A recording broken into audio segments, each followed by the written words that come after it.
Everyone, আসসালামু আলাইকুম। ঈদ মোবারক সবাইকে। আজকে নিউ একটা ব্লগ ভিডিও নিয়ে চলে আসলাম ঈদ প্রিপারেশনের ভিডিও নিয়ে।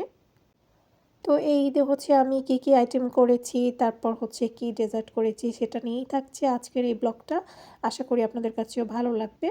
তো এটা ঈদ প্রিপারেশনের পার্ট 1 ভিডিও। আশা করি ভালো লাগবে ফুল ভিডিওটা। চলুন ফুল ভিডিওটা দেখে আসি।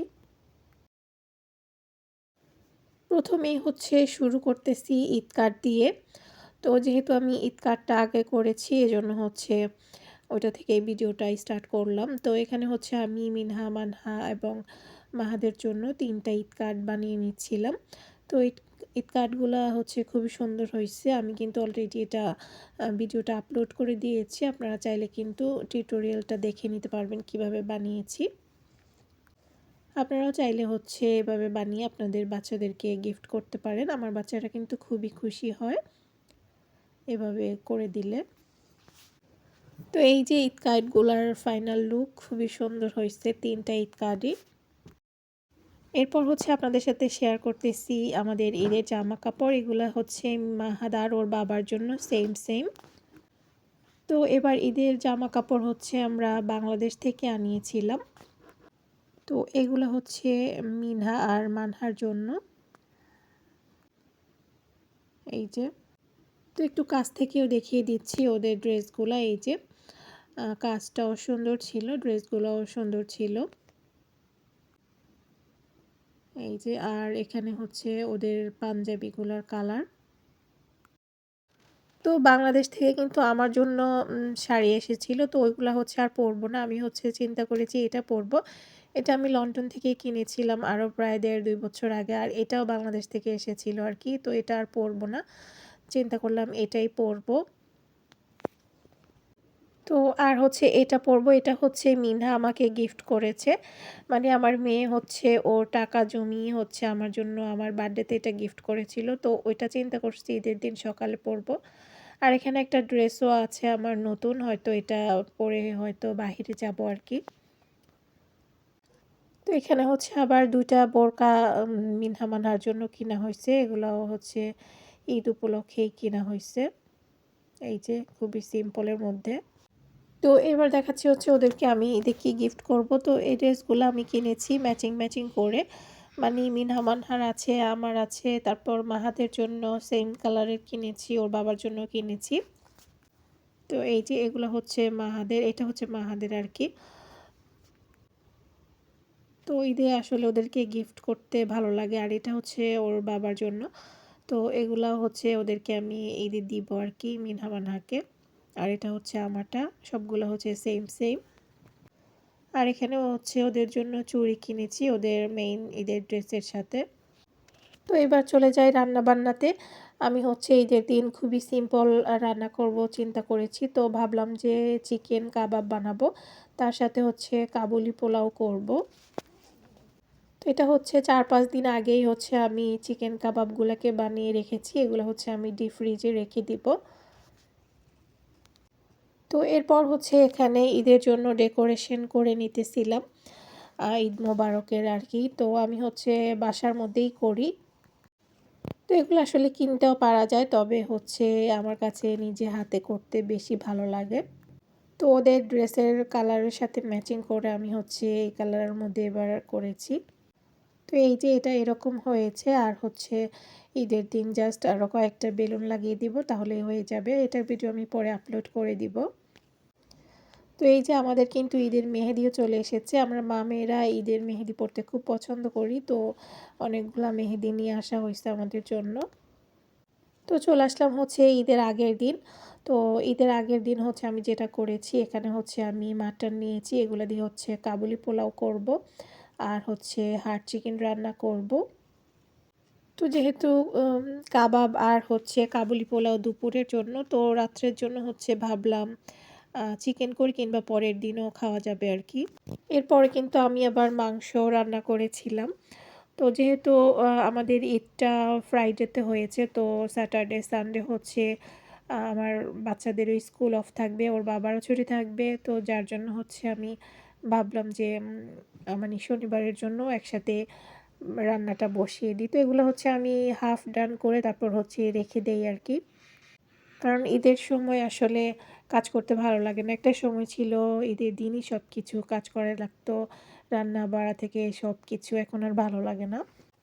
এখন আসলে মনে হয় যে বিদেশে যত বেশি ইজি করা যায় কাজ ততই ভালো। তো যাই হোক এখানে হচ্ছে আমি কাবুলি পোলাওর জন্য মাংসটাকে হাফ ডান করে রাখতেছিলাম। তো এটার রেসিপি আমি তো এই যে আমার হাড চিকেনটাও কিন্তু মোটামুটি হয়ে গিয়েছে। আর এখানে হচ্ছে আমি কাবুলি পোলাওর যেটা মাংস ওটা কিন্তু এখন ঝোল দিয়ে দিয়েছি। এরপর হচ্ছে আমি আবার মাংস নামিয়ে নিয়েছি মাংস রান্না করার জন্য। আর আমার এগুলা কিন্তু মোটামুটি হয়ে গেছে। এরপর হচ্ছে পুডিংয়ের জন্য আমি এখানে দুধটাকে গরম করে নিতেছিলাম। চিনি পরিমাণ মতো দিয়ে দিয়েছি। তো এবার আসলে কম আইটেমই করেছি। তো দুধটা কিন্তু হয়ে গিয়েছে মোটামুটি। আমি হচ্ছে নামিয়ে তারপর হচ্ছে ক্যারামেল করে নিব। তো আমি হচ্ছে আসলে বেশি কিছু করতেছি না। তো বাচ্চাদের আসলে ডিমান্ড থাকে যে এটা করো, ওটা করো, সেটা করো এই আরকি। তো এখানে হচ্ছে আমি এখন ক্যারামেলটা করে নিতেছিলাম। আমি হচ্ছে যেই পাত্রের মধ্যে মানে বসাই পুডিং ওখানেই ক্যারামেলটা করি। তো এই যে ক্যারামেলটা কিন্তু হয়ে গিয়েছে এখন। তো এটা ঠান্ডা হলে তারপর হচ্ছে আমি মিল্ক এটার মধ্যে দিয়ে তারপর হচ্ছে পুডিংটা বসিয়ে দিব। মানে কাজ যত এগিয়ে নেওয়া যায় ততই ভালো। এরপর হচ্ছে আমি এখানে গরুর মাংসটাকেও বসিয়ে দিচ্ছিলাম। সবকিছু মশলাপাতি দিয়ে তারপর হচ্ছে হাতে মেখে বসিয়ে দিব। তো এই যে মেখে নেওয়া শেষ। এখন হচ্ছে আমি চুলাতে এটাকে বসিয়ে দিয়েছি। আর আমার হচ্ছে এখানে ওই যে কাবুলি পোলাওর মাংস। তো পুডিংটা কিন্তু আমার হয়ে গিয়েছে। এটাকে ঠান্ডা করে নরমাল ফ্রিজে আমি রেখে দিব। আর হচ্ছে মাংসটাকেও আমি চুলাতে অলরেডি বসিয়ে দিয়েছি। এরপর হচ্ছে মনে পড়লো যে আমি ঈদের দিন তো নুডলস রান্না করি সবসময়। নুডলস আমার থাকেই। তো সেটার জন্য মাংস রান্না করা হয়নি। তো আবার হচ্ছে মাংস বসিয়ে দিয়েছি। তো আসলে দেখা যায় যে একটার পর একটা কাজ করতেই হয়। আসলে মানে অনেকগুলা কাজ জমা হয়ে যায়। তো যাই হোক এরপর হচ্ছে ইফতারের পর এখন চলে আসলাম হচ্ছে তিরামিসু বানানোর জন্য। তো তিরামিসু আমার মেয়েদের হচ্ছে এবার বলল যে ওরা তিরামিসু খাবে ঈদে এইটা ডেজার্ট বানাতে। তো যাই হোক এটার রেসিপি হচ্ছে আমি করেছি পরে আপলোড করে দিব। তো এখানে হচ্ছে আমি তিরামিসুটাকে রেডি করে নিতেছিলাম আর খুবই মজার হয়েছিল। এই তিরামিসুটা আমি হচ্ছে রেসিপি করেছি। আমি হচ্ছে পরে আপলোড করে দিব। আপনারা পরে আমার চ্যানেলে দেখতে পাবেন এটা রেসিপিটা। খুব ইজি ওয়েতে আমি করেছি। এটা আসলে কয়েকটা ওয়ে আছে। তো আমি একটা ওয়েতে করেছি আরকি। তবে খুবই মজার হয়েছিল। তো যাই হোক যেহেতু ৩০ টা রোজা হয়েছে ২৯ টা রোজা হয় নাই। তো হচ্ছে এটা হচ্ছে ৩০ রোজা মানে সকালবেলা আমি হচ্ছে মেহেদিটা লাগিয়ে ফেলেছি আমারটা আগে দিয়ে। যেহেতু যদি ২৯ রোজা হতো আজকে ঈদ ছিল আরকি। তো যেহেতু ৩০ রোজা হয়েছে তো আমি হচ্ছে আমার হাতে মেহেদি লাগিয়ে নিচ্ছিলাম আগে। তো এরপর হচ্ছে ওরা স্কুল থেকে আসার পর হচ্ছে ১ম এ এখানে মানহার হাতে মেহেদি লাগিয়ে দিতেছিলাম। এরপর হচ্ছে মিনহার হাতেও লাগাবো। তো এই যে মানহার হাতেরটা কিন্তু হয়ে গিয়েছে। তো আমি ইফতারির জন্য সবকিছু রেডি করে আবার মিনহার হাতে লাগাবো এখন। আর হচ্ছে ঈদ ডেকোরেশনের সাথে আমি এখানে কয়টা বেলুনও লাগিয়ে দিয়েছি। তো আমি হচ্ছে মিনহার হাতেও লাগিয়ে দিয়েছিলাম। ওইটার ভিডিও মনে হয় করি নাই। আর এটা হচ্ছে মানহার আরেকটা হাত। ওর এই হাতেও হচ্ছে লাগিয়ে দেওয়া হয়ে গিয়েছে।